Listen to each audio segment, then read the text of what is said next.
I'm not even gonna say welcome back to my channel because I say that in every video. Truth is, I just suck at YouTube and I suck at editing and staying on a schedule. So my goal for 2019 is to be better and do better at YouTube, make more videos for you guys. I asked you what you wanted to see. The number one thing you guys wanted to see was how I highlight and contour and just some tips and tricks. So that's exactly what I decided to film today. I hope you guys enjoy. I hope you guys learn something. If you have any suggestions on new videos, let me know. I want to film what you guys want to see. So if you struggle with highlighting and contouring, want to know how I highlight and contour, then just keep on watching. So I am completely barefaced, and as usual, you want to start off with a good base. Your foundation only looks as good as the skin underneath. So what I'm going to use to prep my skin is the Weleda, I don't even know how to pronounce that, skin food. I've talked about this, I've raved about this on my Instagram, and it is like the most intense moisturizer ever. I was on Accutane and I wish I knew about this product then because it is insane. So I'm just gonna add this all to my high points, any dry patches or dry spots on my face. I'm just going to lightly put that on. This stuff is intense, so you literally only need the littlest bit. The foundation I'm going in with, as per usual, is the Maybelline Superstay. Unfortunately, I have to mix shades, so I'm going to be mixing 120 and 112 together to match my pale ass skin. I'm just going in with the Fuzz Beauty Blender, and I'm going to be packing that in. You want your beauty blender to be dampened with warm water, not cold. The cold water just doesn't warm up the product, so it really doesn't melt into the skin. So you really want to make sure you're using warm water when you're dampening your beauty blender, and just rinse it out so it's not too wet. So you really just want to pounce that on your skin and really push it into your skin. I'm looking a little creepy, but I just want to explain why I always start off with a foundation or a base. Just like your eyes, you always want to start off with a clean base, a clean slate. When you're painting, you obviously want a blank canvas, so all of your work shows up perfectly. If you have any places that aren't blended in properly or discoloration, that's going to show in your contouring and highlighting. If there's any spots that maybe have more product or aren't quite blended in, the contouring and highlighting products are really going to stick to that and it'll show. So make sure your foundation and your base is blended in perfectly, and that just ensures that your highlighting and contouring will be blended seamlessly as well. For concealer, I am going to be using the Born This Way Too Faced. It is the best concealer ever. I love it. I'm going to be mixing it with a little bit of the Tarte Shape Tape. I honestly prefer this one over the Tarte Shape Tape, but just because this one's a little bit too dark for me, I'm going to mix this one because it is a little bit lighter. So these two together are really nice. The reason that I like this, just hit that. The reason that I like this one over the Shape Tape is because it doesn't dry as fast. If you've ever used this one, it dries so fast. It's not the worst thing in the world, but it is really hard to apply. So I prefer this one. It's like the same coverage, maybe even it's actually a little bit less coverage, which I kind of like. This one was a little bit too full for me. So I just really, really love this concealer. Actually, you know what I'm gonna do? I'm gonna use the Maybelline on this side, and I'm gonna use the high end on this side, just so you guys can see the difference. So the ones I'm gonna start with are the Maybelline Fit Me, again, 10 and 15. So I'm gonna mix those together just because the 10's a little bit too dark for me right now, unfortunately. So I'm going to put this all the way back to my hairline and all the way down the side of my nose, because that actually makes you appear to have a bigger nose if you have a lot of shading in here, which most people do. So you want to lighten that up. So I'm going to lighten all under my eye. I'm going to mix the 10 in there as well. It's a little bit more yellow, which I like. I prefer yellow tone concealers, and the 15 is very pink. So together they kind of make like a perfect shade for me. What you want to do with your concealer is you want to put it lower than your natural crease. So if you have bags in your eyes, you never just want to stop right at the bag, because it's going to accentuate that area, because it's going to brighten it up and make it pop more, which is what you want for your under eye. You want it to be brighter and you want it to like pop more, but you don't want it obviously to accentuate a part of you that you're trying to hide. Always make sure that you are taking your concealer down the side of your nose, all the way pretty much to the end of the nose, and then back up into your hairline. So it'll be kind of like a triangle under your eye. And I'm just gonna take my Beauty Blender and I'm gonna pat that in.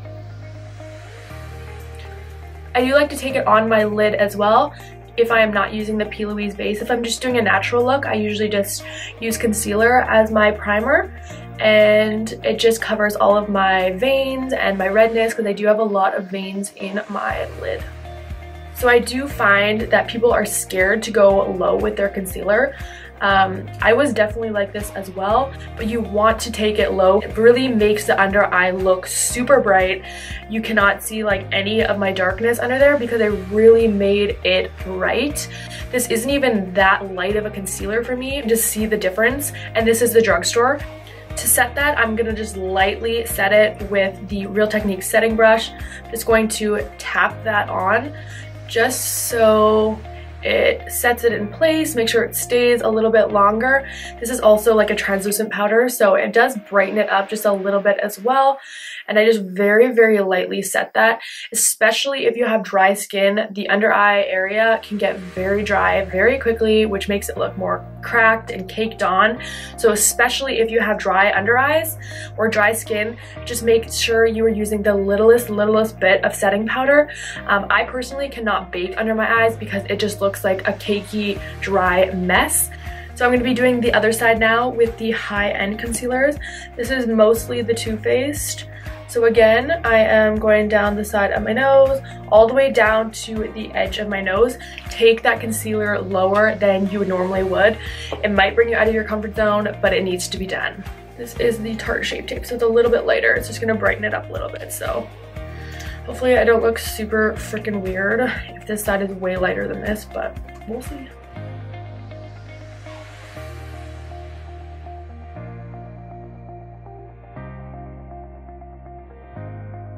You can see a little bit of a difference only because this side is a little bit lighter than this side, just because of the shades, but other than that, drugstore, high-end, there's like a $30 difference between that at least, so not too shabby for the Maybelline Fit Me.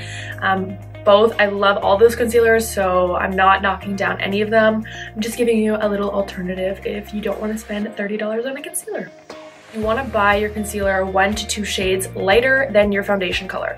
So say your foundation's a 3, you want to buy your concealer in a 1 or a 2. If you're contouring, you want to do the opposite, so 1 to 2 shades darker. People like it a lot brighter and whiter, so if you want, you can do 3 shades lighter, and if you want it to be super natural, then something more close to your actual color of your foundation. So if you don't want it to be super bright, and you just want to cover the darkness under your eyes, then just use something that is very similar to the actual shade of your foundation. So you never just want to highlight under your eyes, you kind of want to balance it out, so you don't just want these like stark white under eyes and nothing else to be highlighted. So you really want to highlight other places on your face, so all of your high points essentially, your cupid's bow, you can do a little bit on your chin, down the bridge of your nose, and a little bit on the center of the forehead. This is the Maybelline Fit Me concealer again in the shade 15, and I just highlighted the center of my face because I'm going to be contouring the perimeter of my face, the border of my face. This is where illusion art really comes into play because I've learned so much about highlighting and contouring just from like shading and highlighting certain areas to make it look 3D.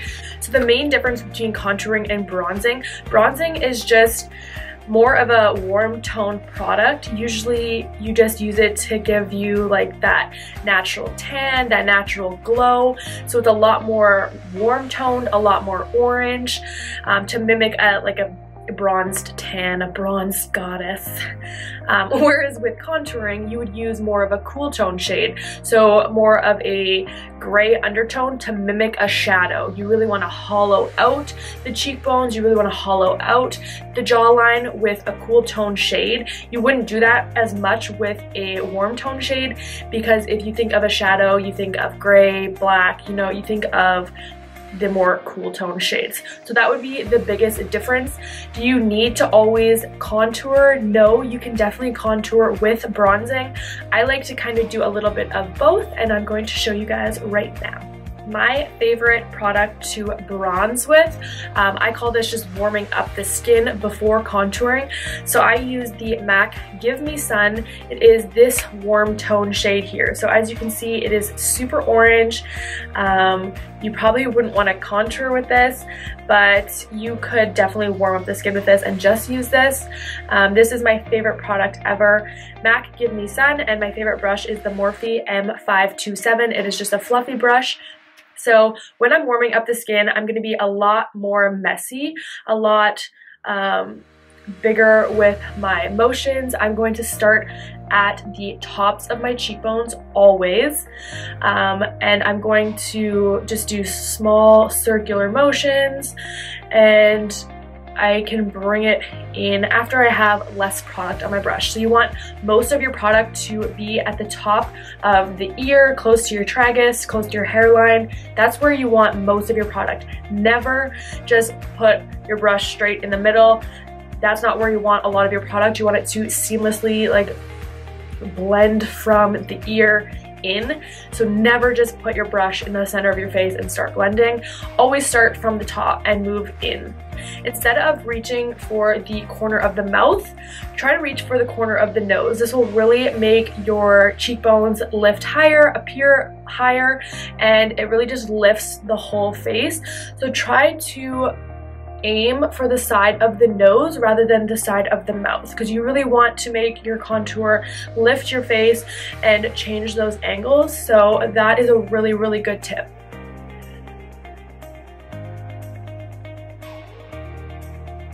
So right now I'm just being pretty messy. I'm warming up the skin. I'm going all the way up the temples, the side of the face, all the way up to the forehead. If you had a big forehead, you'd want to contour this more, so it really brings it in, makes it appear smaller.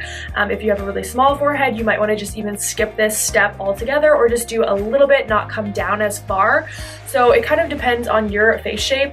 I always like to go around my hairline, just because it really makes my, not that I have a big forehead, it just really ties it together, so I don't just have to, you know, contour lines across my face. So again, I'm doing little circular motions close to my hairline, and then once I have barely any product, I'm going to move that into the side of my nose. I'm also going to add that down my neck just to kind of blend everything together, and to also kind of contour under my jawline.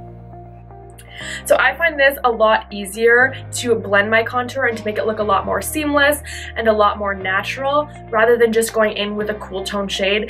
As you know, using cool tones on your eyes, they're super hard to blend. Using blacks and grays, they're super hard to make look really seamless. So I find that this just makes it look a lot more natural, a lot more like a golden glow.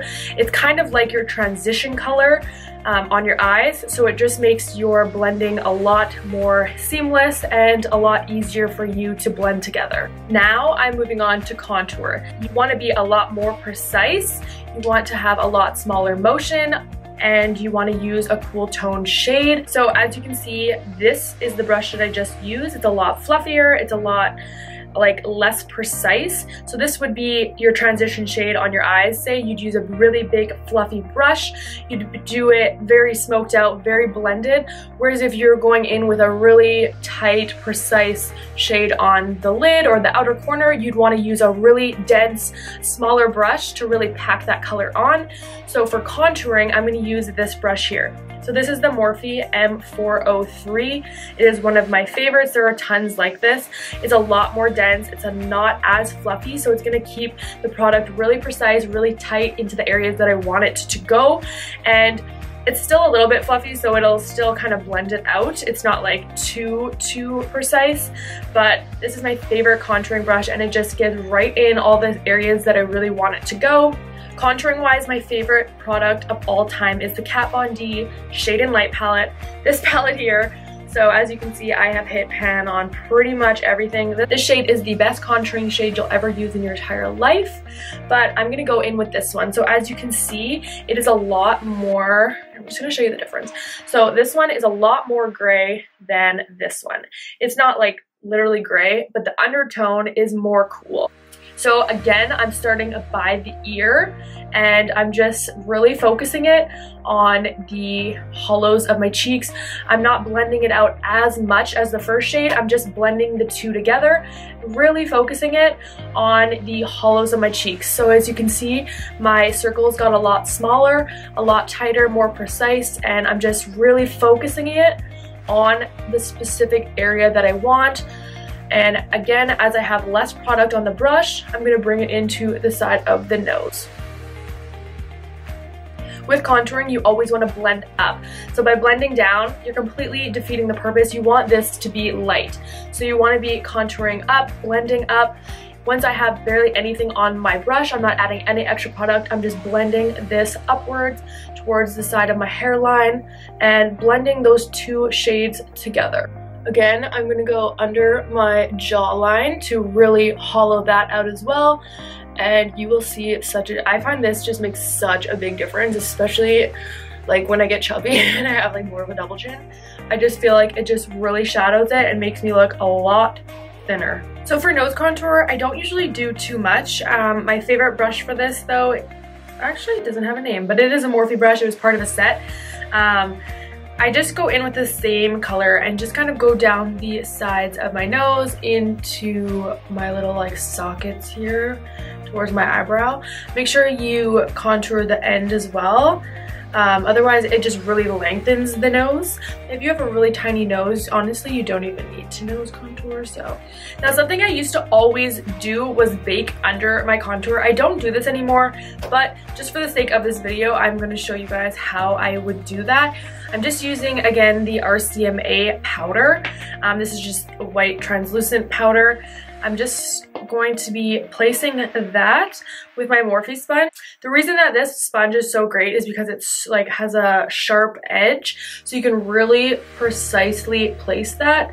So I'm just going to pack that and tap it in underneath my contour. This just kind of cleans up if you went too far down. It kind of just cleans up everything underneath and leaves it super, super sharp.